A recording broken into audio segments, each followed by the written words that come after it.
teacher Mia here. Sorry, this is a weird angle, but I just want you to have a really great view of the horn. So let's get started. We're going to talk about how to put it together and then how to clean and care for it, right?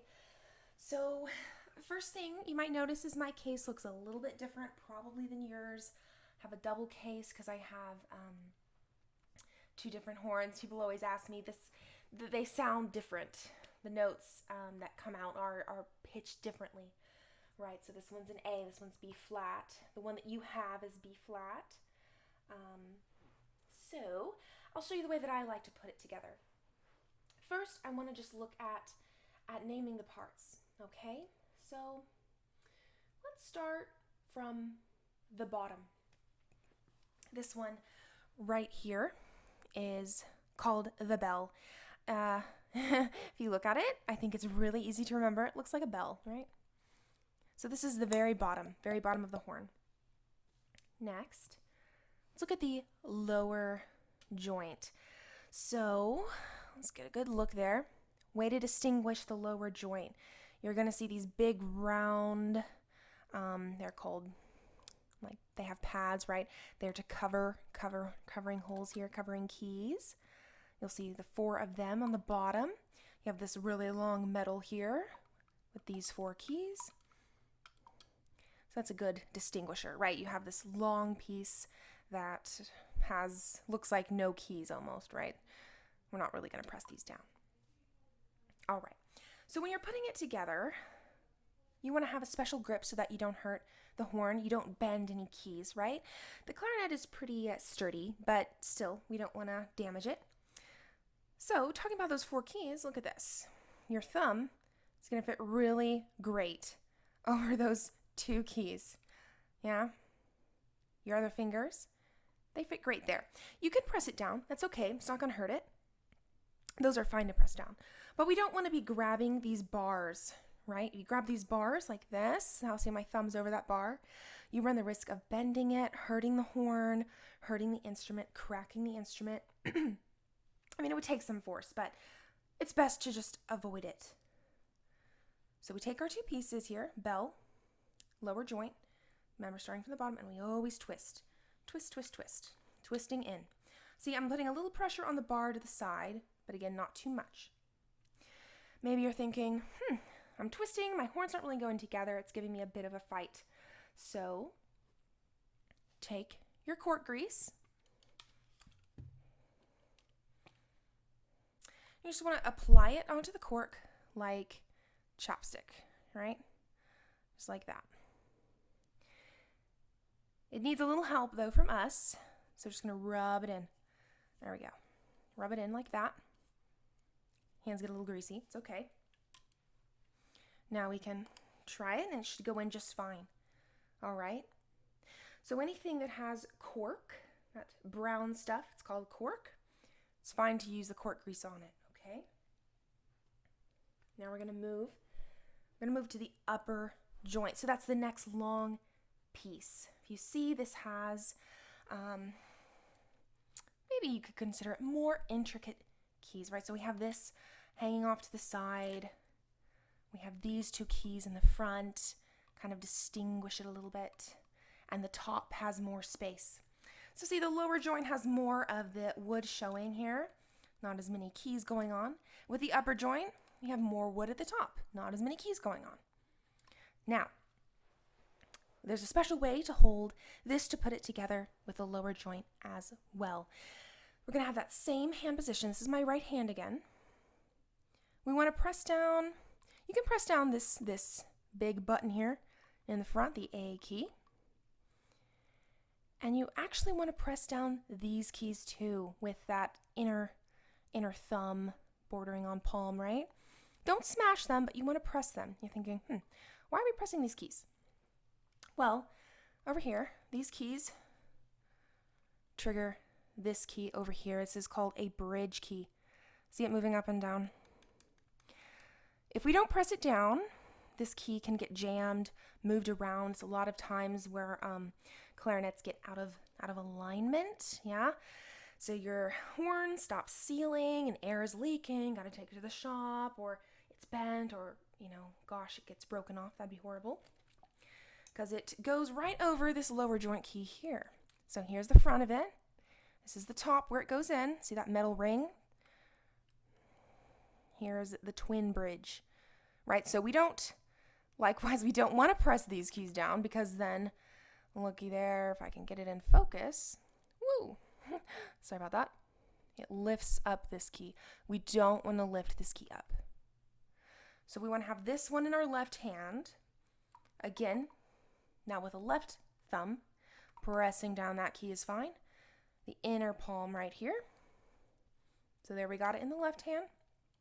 This is a nice grip, not pressing any bars, right? Don't press this bar, don't press this bar, that bar.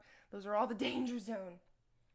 Then we got the upper joint in the right hand. Remember, pressing down this big button is fine.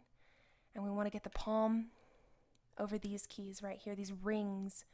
Kind of look like rings. Go ahead and press them down, right? Like that. Make sure that it raises that bridge. All right, so we got our bridge raised. Let's see if I can show you. It's a little hard to see all this silver. We're looking at this bridge right here. Putting it together. Twisting. Never pulling, never pushing, always twisting with a little push. If you're having to jam the clarinet in, remember the cork grease. Okay, cork grease is a friend. Back to that bridge key.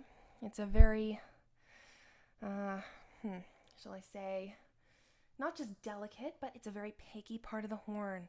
If you look really close, you're going to see some lines on your bridge key, and it should line up with the bottom. We'll try and get a little closer. Yeah. Can you see that line? Right there. Lining up the top with the bottom. You're going to have this little edge piece sticking out, but you want the top with the bottom really in line. Okay? And you see the joints, there's no space. Let's not worry about a space for now. Let's try and put everything together. Okay? So I'm just going to set it down. Now we're going to move to the top of the horn, which is the mouthpiece barrel. Okay? So here's my mouthpiece. I'll take this off. This is the ligature. I'm going to set it aside so we don't scratch the mouthpiece. I suggest not putting it on with the ligature if we're brand new players, right? So we don't want to scratch up the mouthpiece. Mouthpiece can get scratched, and these rails right here are delicate, and that's what makes us have a really great sound, okay? So here's our barrel. Might be a little confusing at first, but it is kind of conically shaped, right? So this is a smaller end. So mouthpiece goes in the smaller end. Again, twisting. Okay? Now finally, we're going to put that on to the upper joint. Yay! So here we go. Twisting. This, I just lightly grab the very top joint, right? I don't press anything down. Careful with these bars. Kind of make a loop with my fingers. And just twist it on. Okay, so this is the back of the horn. The side that shows more of the wood than the keys. So the keys is going to be the front, and this is the back. The thumb rest, right? This is where the back of the horn, it's going to be facing your face, so you want this hole in your mouthpiece to be facing you. You want it to be facing the back, okay? Make sure it's really in line. Great. Now we're going to stick our ligature on. I have a couple ligature examples I want to show you because this can be confusing. Mine is called inverted. If you see right now, the screws look like they're on the left. It's because it's inverted. It means it goes this way, okay? Screws away from my face. You can see this long ridge here. In lessons, I can help you know if yours is inverted or not. If you have an inverted one, you want this long space. You see rails inside that are there to help the reed vibrate. So big end down, just like the barrel. Screws away from your face. Screws will always be on the right side. Sorry, left-handed people. Screws will always be on the right side, okay? So if you have it like this, it's either upside down or the wrong way. Screws on the right, okay? I have another ligature example in case yours looks something similar to this. This one, see, this only has one screw. And you can see again, this long piece is actually right next to the screw with some rails for the reed in here, okay? So this is actually not inverted. Goes just like that. Whoop, it's a little loose. I'll tighten it up just a bit so you can see. Okay, so screw is on the right side. It's very important.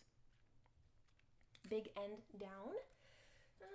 I believe this one, oh, that one is just another inverted ligature. So this is the one I like to use. There we go. This is a Bonade, if anybody's curious. Now I'm just going to pick out a reed. And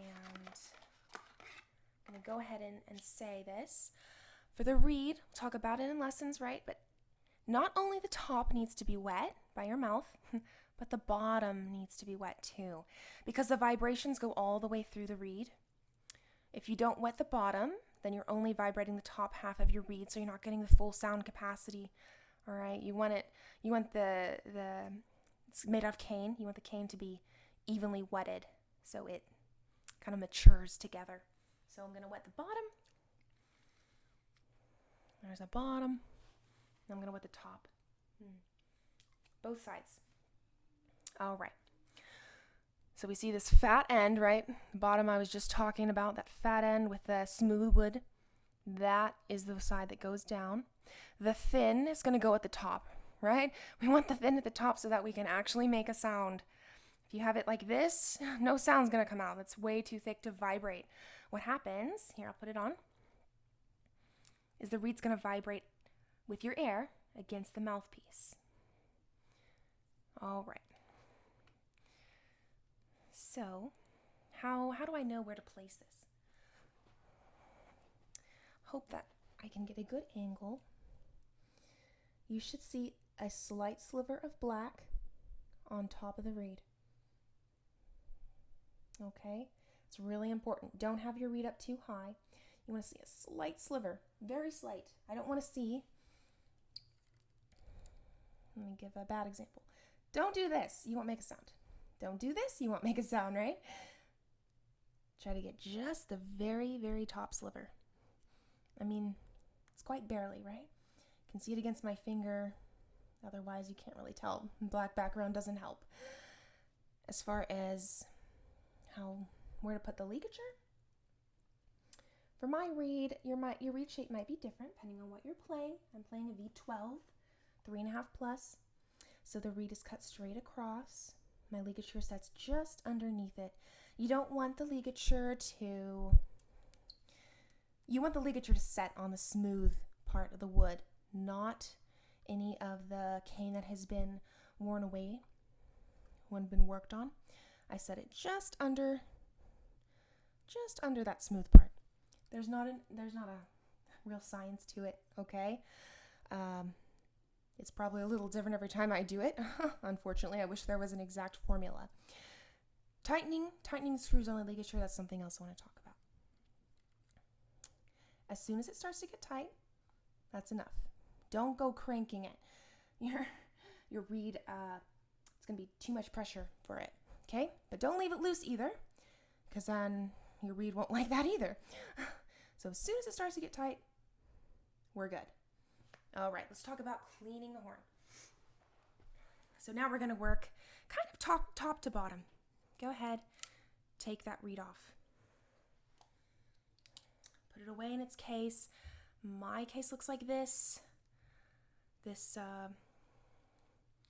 hole that's closer to the bottom goes to the bottom of the reed. You look this way, thinner at the top, bigger at the bottom, kind of like a triangle. The reed is shaped the same way. You're going to see 3 ridges. You want the front of the reed to be facing it, right? The smooth side up. Don't do this way, or else you might scrape it. this way because it helps to hold it in place because it's that triangular. I like to pop it open a little bit. This is tricky. Many reeds when I was beginning, and my friends too, were broken. So don't feel bad. It happens. Takes it's a weird thing to practice, but you know, it will get better, I promise. All right, let's talk about putting the horn away. For my beginner players, I really suggest taking off the mouthpiece. Why? Mouthpiece is very delicate. It's the most one of the most delicate parts of the horn. We're going to be turning our horn upside down, and if you smash it in the ground, it's goodbye mouthpiece. So let's go ahead and take it off. Let's take off our ligature so we don't scratch it. Twisting it up, right? Pulling away. Now I'll put my ligature back on so I can put it back in my case. Boop. I highly, highly suggest a silk swab. You need the silk because inside the horn, I'll point to it. Can't really see on the inside, but this key right here has a little, let's say pipe for less better term for word than pipe, but it's like a little pipe, okay, jutting out here inside of the wood. And I have seen many swabs gotten stuck here. The silk is so smooth that it almost never gets stuck. But if you have a cloth, it's going to get stuck, okay? It'll happen. If it happens, it's okay. Just be gentle with it. Try to pull it out the opposite way. Juggle with it. Of course, feel free to call me if anything like that happens, right? It's always scary. But clarinet, it can take a little bit. So what am I doing? I'm turning the horn upside down. We want to work from the bell, the big side, to the small. So, have my swab. Here's the little middle thing. There we go. Little middle goes in. Can you see that? Oh, go into the bell. And just let it go all the way down. It's weighted, so it'll go all the way down until you see it. Hopefully you can kind of see it in this video. Here. And just pull it right out. I like to do it twice.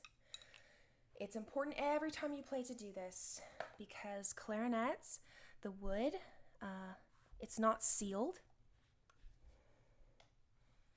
So that means the moisture affects the wood.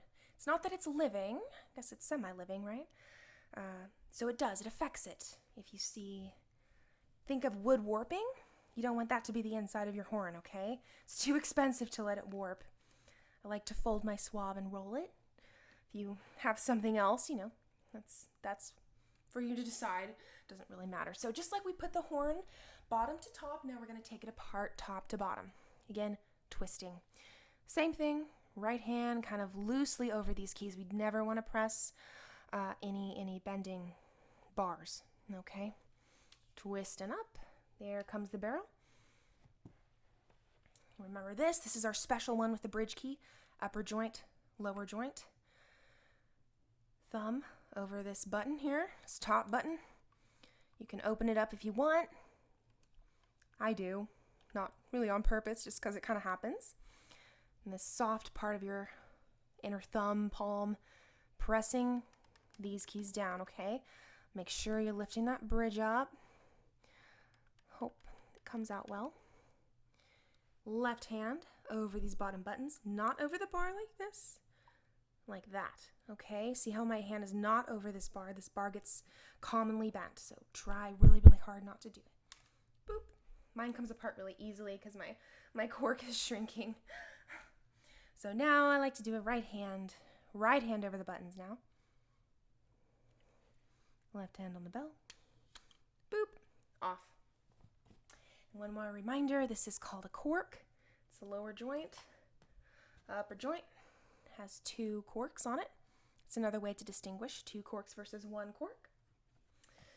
And I think that pretty much sums it up. Don't forget, you can always put cork grease, okay? If it's a brand new horn, always put cork grease maybe every day for the first week at least.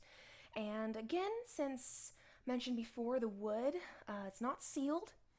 So you might notice if the climate changes, your horn's going to be either harder or easier to pull apart. Why? Because the wood is shrinking or expanding.